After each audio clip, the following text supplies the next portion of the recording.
Gordon Edwards still making headlines. Edwards told WSJ when it comes to the Michael Jordan era, they say it was tougher back then than it is now, but I don't think anybody had skill back then. Michael Jordan was the only one that really had skill. This sparked a response from Lakers legend Magic Johnson, who said that he doesn't respond to anybody that hasn't won a championship and hasn't won a championship at the high school level or the college level. Are Magic's comments fair or foul, Stephen A? They're fair. He's a 5-time champion. Universally recognized as the greatest point guard in the history of basketball. I love Anthony Edwards. He's one of my top 2 favorite players in the game. And I'm praying he wins a championship, because seeing this brother on national TV in the national spotlight is something that is beautiful for basketball fans everywhere. But when you come out with a statement that, you know what, the only skilled player was Michael Jordan, that's flagrantly disrespectful to the old guard. Larry Bird wasn't skilled. To Magic. Isaiah Thomas was one of the greatest skilled guards in the history of basketball. Magic Johnson was 6'9", a 6'9" point guard. We had never seen anything like him. And one of the things that I pay attention to, Shannon, is that I'm very apt in bringing up the fact that if it were not for the pioneers, others wouldn't be what they are. There's no way that you didn't mirror your game after somebody when you were en route to a Hall of Fame football career. Before there was Dr. J, there was Connie Hawkins, for crying out loud. Before there was Michael Jordan, Correct. There was Dr. J. Okay, before there was Vince Carter, there was MJ. Okay, before, Kobe Bryant and stuff like that came later. So I look at it from that standpoint, and I'm of the mindset, wait a minute here. I don't like that. You can't say something like that. But the other thing that I would say is this. Understand how profound Magic Johnson's statement was when I was interviewing him at this event last week. What he said also applies to Charles Barkley.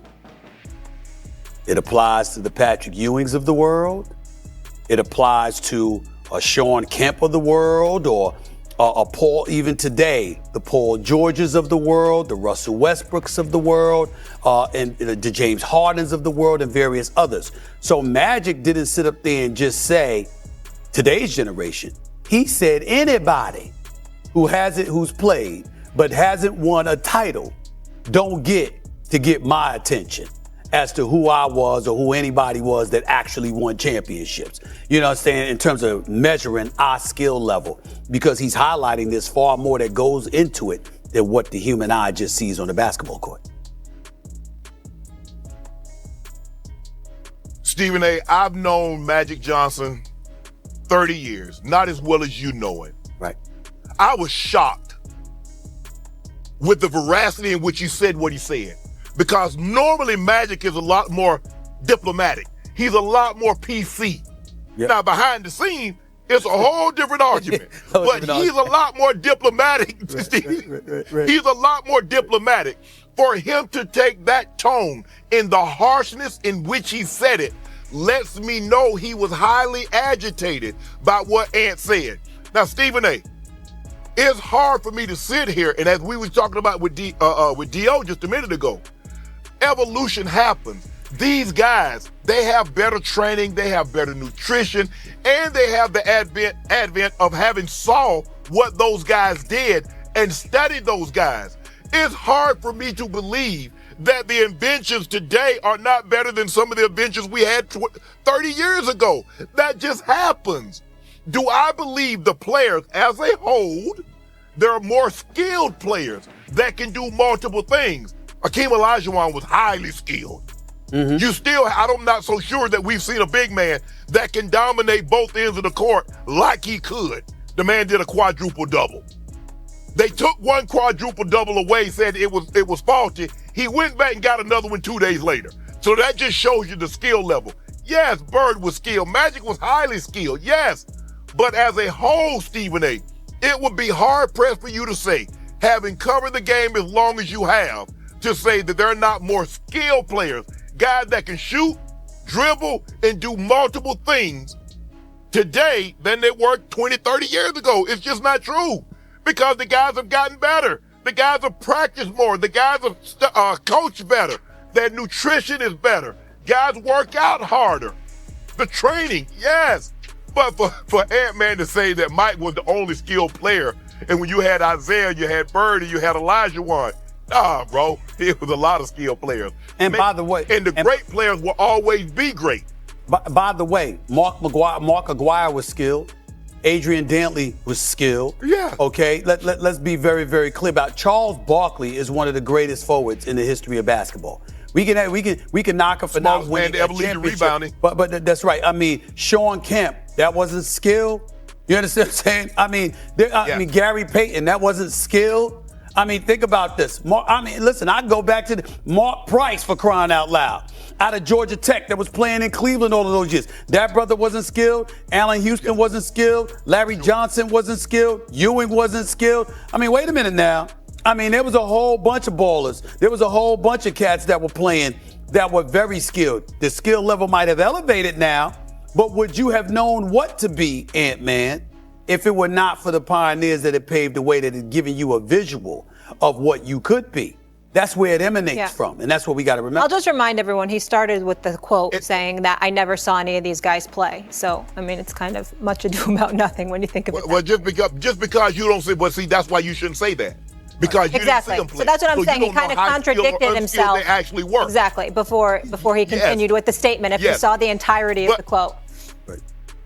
There you go. Right. And the thing is, Stephen A. and Molly, is that when you look at it, maybe some of the rules, but the way the guys can shoot the basketball, Stephen A., you have been at the games earlier and you watch these guys. The 13th guy on the bench can just flat out shoot the ball. Those guys go 10, 15 shots and don't miss a shot. And they're shooting from 20, 22, 25 feet away. It's crazy the way they can shoot the basketball. Yes, the rule changes. Yes, Stephen, they don't let you the hand check below the line, the forearm. They used to let you put your forearm in some of the rules. But the guys, the way Luka and the way Jokic and the way these guys their skill level is just off the chart. But Ant, you can't say because you didn't see it, that doesn't mean they weren't skilled. Yeah, absolutely. We'll leave it there, guys. Falling in the forest, because you didn't hear it, it didn't make a sound. Yeah. Hello, Dub Nation. Today we're going to dive into two questions that have NBA fans scratching their heads. Are the Golden State Warriors still interested in Lauri Markkanen? And if so, how do the Warriors position themselves for next season? Can they secure a spot in the playoffs, make it to the play-in, or risk being left out of the competition? These questions are key to understanding what to expect from the team in the coming weeks. In recent months, there have been rumors that the Warriors were considering a trade involving Lauri Markkanen, who is currently playing for the Utah Jazz. Despite initial interest, talks appear to have cooled, with both sides still far from an actual deal. One of the main obstacles is Golden State's reluctance to offer young players like Jonathan Kuminga or Brandon Podziemski, especially since the Utah Jazz seem to value Brandon more than the Warriors' other young talents. A potential deal could involve a third party to facilitate the negotiation, which would add more complexity and uncertainty to the entire situation. Jonathan Kuminga, on the other hand, has already proven himself to be a player of great importance to the Warriors. His versatility, athleticism, and defensive potential make him a key piece for the team's future. On the other hand, Brandon Podziemski, although promising, has yet to prove his worth in the NBA. Trading an emerging talent like Brandon for an already established star like Markkanen may seem risky, but considering that Markkanen is in the prime of his career and could offer immediate help to Steph Curry, the trade could make sense. Curry, who is approaching the final years of his prime, would benefit immensely from the addition of a player like Markkanen, who is capable of spacing the floor and contributing significantly on both offense and defense. Now, the big question for Dub Nation is, should the Warriors stand their ground and protect their young talent, or should they take a risk and trade Kuminga or Podziemski for Lauri Markkanen? That's not an easy decision to make, especially when you consider the long-term implications for the franchise.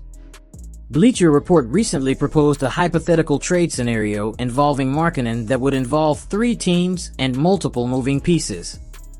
In Eric Pincus' proposal, Markkanen would land in Golden State, while Jonathan Kuminga would be sent to the Sacramento Kings, and the Utah Jazz would end up with a combination of Moses Moody, Kevin Looney, Gue Santos, Kevin Huerter, Colby Jones, and a slew of draft picks.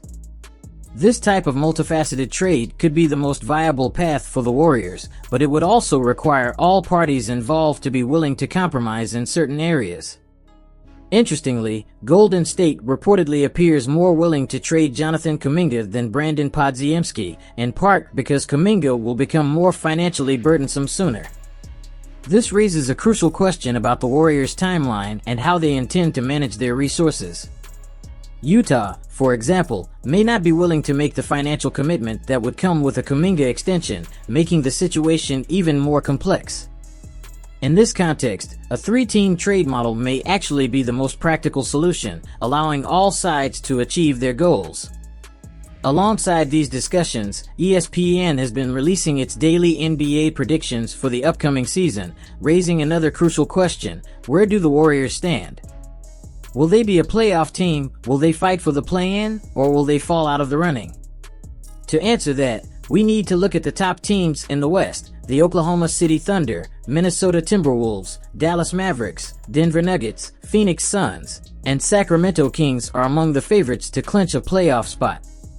Compared to last season, the gap between 6th and 9th place is only 3 games, highlighting how competitive the Western Conference has become. Specifically, the Sacramento Kings are projected to win one more game than the Phoenix Suns, reaching 49 wins while maintaining the same position in the standings. Meanwhile, the Dallas Mavericks, who made significant moves in the offseason, are expected to move up in the standings. On the other hand, the LA Clippers could face a drop due to the extended absence of Kawhi Leonard, which could impact their playoff chances. However, the focus for Warriors fans is on how their team stacks up against these other Western forces. ESPN's prediction puts the Warriors in the group of teams expected to make the play-in, along with the Pelicans, Grizzlies, and Rockets. This suggests that despite the improvements to the roster and the development of young players, the Warriors still face stiff competition. However, there is reason for optimism. The arrival of players like Key Anderson and the continued development of talents like Moses Moody, Jonathan Kuminga, Brandon Podziemski, and Tracy Jackson-Davis could be decisive factors for the team.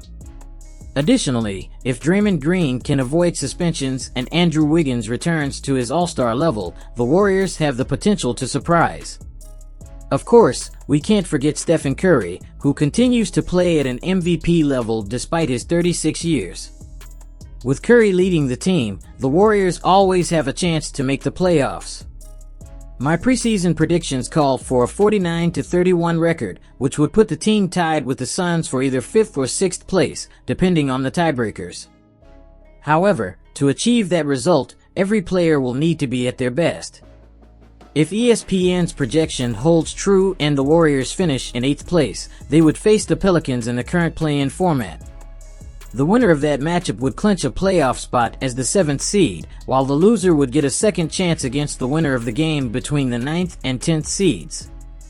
However, with the level of competition in the West, every win will be crucial, and any slip-up could be costly. At the bottom of the standings, ESPN predicts the Lakers and Clippers will miss the playoffs with 44 and 43 wins, respectively. Interestingly, despite the Spurs' improved win count, they are still expected to miss out on the playoffs.